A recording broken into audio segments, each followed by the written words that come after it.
सुप्रभात मंडळी. मी निलिमा पटवर्धन आणि आपण सध्या वाचत आहोत श्री विवेक पटवर्धन लिखित श्रमिकांच्या अनोख्या जगात हे त्यांचं पुस्तक. त्यातलं भाग 2 मधलं प्रकरण 4 काल आपण वाचत होतो. कालच्या पुढे सुरू करते. उद्योग जगतातले संबंध पुढाकार घेऊन जोपासणं हा खरा कळीचा मुद्दा आहे. भारतातली तरुण पिढी महत्वाकांक्षी आहे आणि परिस्थितीनुसार बदलायची त्यांची तयारी आहे. स्वयंप्रेरणेनं उद्योगधंद्यातले नातेसंबंध सुधारण्याची त्यांना संधी आहे. उत्पादन क्षमता वाढवण्यासाठी सर्व शक्तीनिशी विरोध होण्याचे दिवस आता मागे पडले आहे. या उलट आता उत्पादन क्षमता वाढवणं या गोष्टीकडे कौतुकानं पाहिलं जातं. पुण्याजवळच्या अनेक उद्योगधंद्यांमध्ये कर्मचाऱ्यांना उत्पादन क्षमतेशी निगडीत करून लाभांश म्हणजे इन्सेंटिव्ह दिला जातो.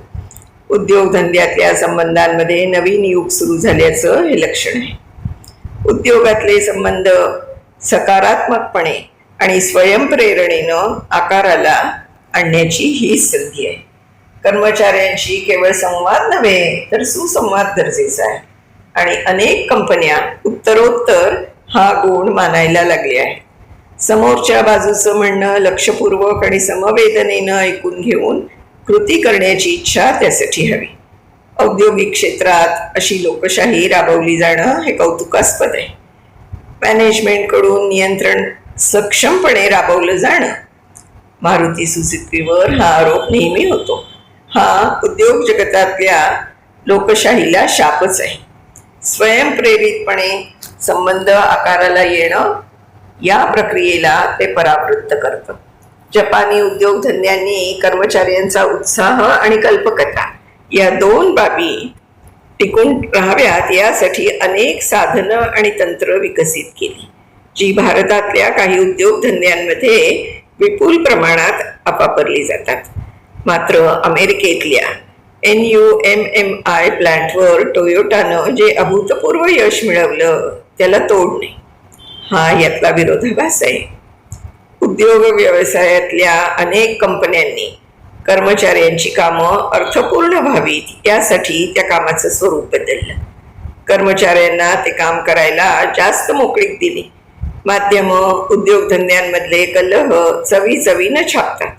मात्र सलोख्याचे संबंध स्थापन करण्यात व्यावसायिकांनी घेतलेला पुढाकार माध्यमांमध्ये फारसा दिसत नाही. तसं नसतं तर state bank, Thermax, Asian paints आणि मारिको या सारख्या कंपन्यांच्या अशा सकारात्मक कहाण्यांना बरीच प्रसिद्धी मिळाली असती. यातून काही धडे नक्कीच शिकण्यासारखे आहे. थोडक्यात, हे हवं असेल तर ते कर, मी सांगतो तसं कर, ही अधिकारशाहीची भाषा बंद, खुलेपणा, निर्णय स्वातंत्र्य आणि जुळवून घेणं सुरू करणं आवश्यक आहे.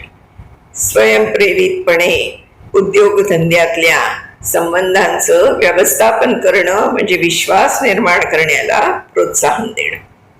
मॅनेजर आणि कर्मचारी यांच्यातला वाढता विश्वास यातून कॉर्पोरेटमधल्या प्रशासनाचा पाया भक्कम होतो, असं एका शोध निबंधात लिहिलेलं आहे.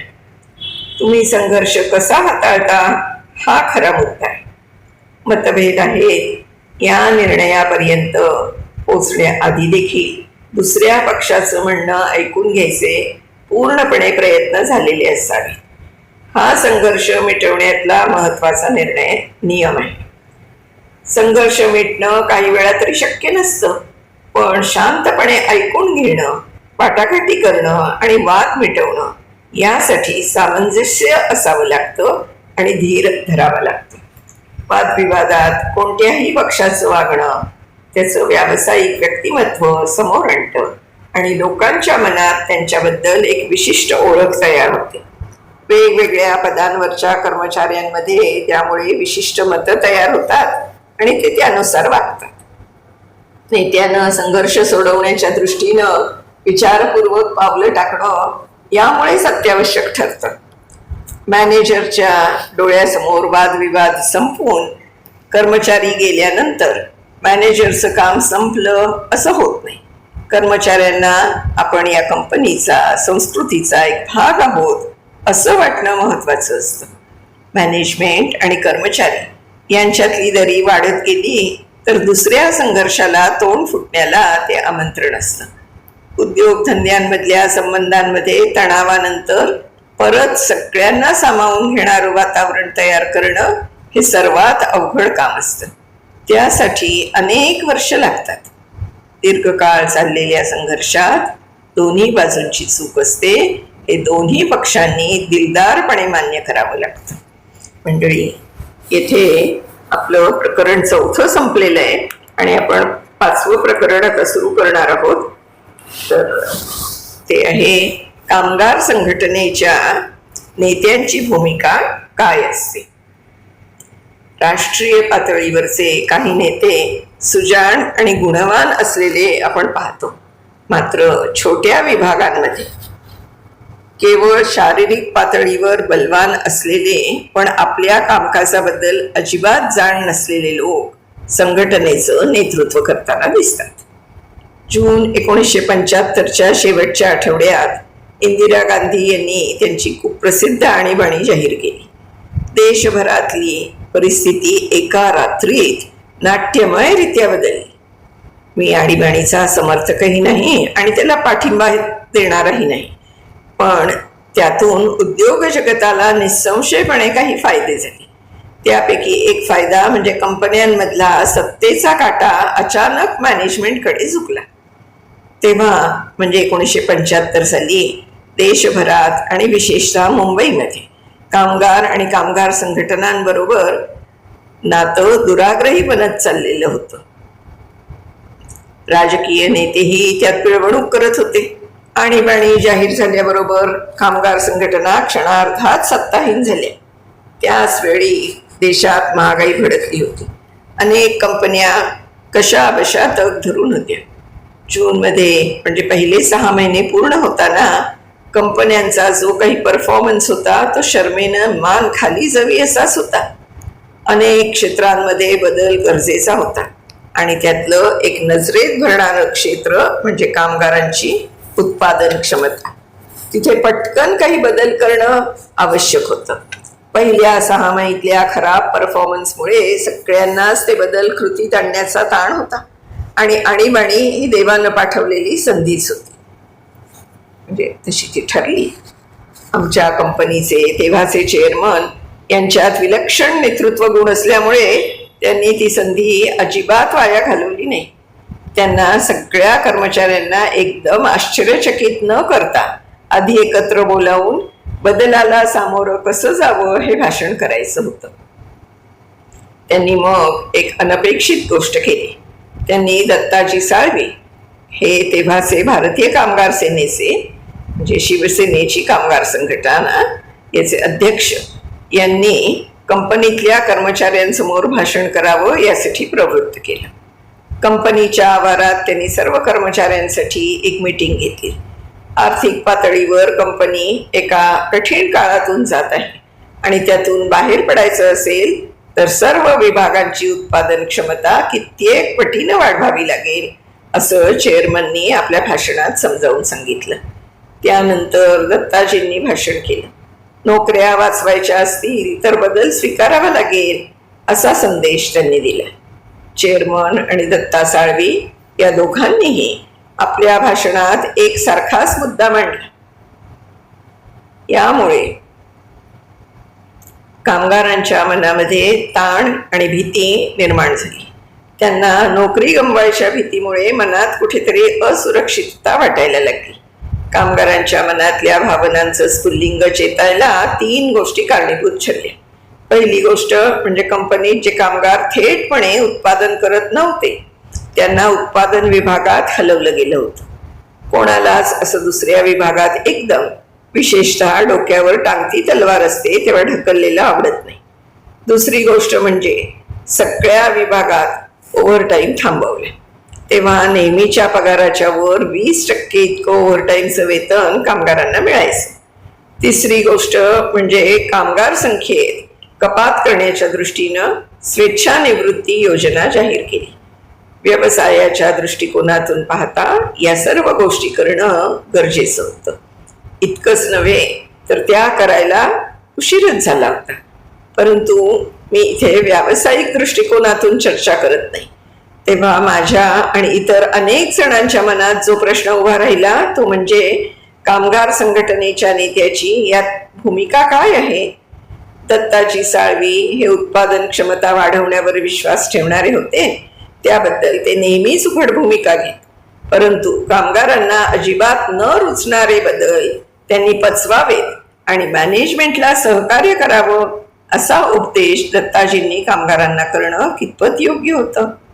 भारतीय कामगारांची मानसिकता पाहता मॅनेजमेंटची तळी उचलून धरणारं भाषण त्यांनी करणं कितपत बरोबर होतं. संघटनेचा नेता या भूमिकेला हे सगळं किती सुसंगत होतं. कामगार संघटनेच्या नेत्याची भूमिका संसदेतल्या विरोधी पक्षनेत्यासारखी असते का. पर्यायी धोरणं सुचवणं हे त्या नेत्याचं काम असतं. दत्ताजींना उत्पादन क्षमता वाढवण्याची गरज लक्षात आली होती, पण मॅनेजमेंटनं अचानक बदल करायला त्यांना अशा प्रकारे परवाना देणं हे कितपत बरोबर होतं की त्यांनी मीटिंगमध्ये बघ्याची भूमिका घेऊन कामगारांना खासगीत भेटून बदल स्वीकारण्याबद्दल विश्वासात घेऊन सांगायला हवं होतं. आणि तरीही कामगारांच्या तक्रारी असतील तर त्या सोडवायला हव्या होत्या. कामगार संघटनेच्या नेत्याची भूमिका काय असावी हा विचार माझ्या मनात प्रकर्षानं यायला दुसरी एक घटनाही कारणीभूत ठरली. दत्ताजी साळवी हे भारतीय कामगार सेनेचे अध्यक्ष असले तरी 1984 पर्यंत दत्ता सावंत हे जनरल सेक्रेटरी होते. या दोघांनी शिवसेनेच्या संघटनेची बांधणी केली, पण त्या दोघांमध्ये नंतर वितुष्ट आलं. दत्ता सावंत यांना भारतीय कामगार सेना आणि शिवसेना या दोन्ही ठिकाणांहून घालवण्यात आलं.